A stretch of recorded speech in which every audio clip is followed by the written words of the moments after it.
As the country ends another day with two future presidents, Justice Minister Ziyambi has denied advising President Mnangagwa to fire his deputy Constantine Chiwenga and to pretend like he's clueless of the course to illegally amend the constitution.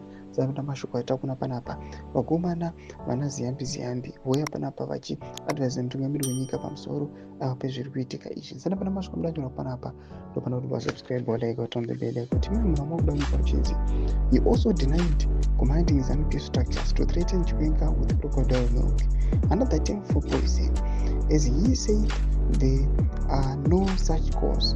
This was before being presented with a full-color video clip of an official party meeting where his pronouncement made. Speaking exclusively to ZimEye at around 8 p.m., Minister Ziyambi initially said, "It's not a crime, but it's a criminal to lie about what was never discussed," referring to his own instructions to Mnangagwa that he must pretend like the ZANU-PF leader is not behind the tearing part of the constitution. He was reminded of the video recording of him passing instructions to party members, and then he responded saying, "Videos never speak about VP. The amendment is all about pushing VP out. Is it not?" he asked, to which he said, "From where Congress elects a successor, yet yagara here. Is Congress set yet?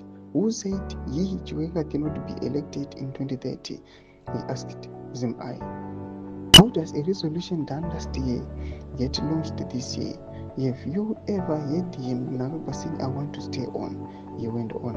Ndo mashoko panapa tinoti aiwa vakomana vana Ziyambi panguva ino vokonzeresa confusion the ruling party vachiita as if citizens venyika yeZimbabwe they are not watching and they are not knowing what's going on and they are not aware of their plans, vachiuya vachingovhunza masilly questions anoonekwa kuti vakomana ava panguva ino vari panguva yakaoma. Tudze mafungiro enyu kuti kudii pamusoro pechiitiko ichi. Muna comment section medu musana subscribe like turn on the bell.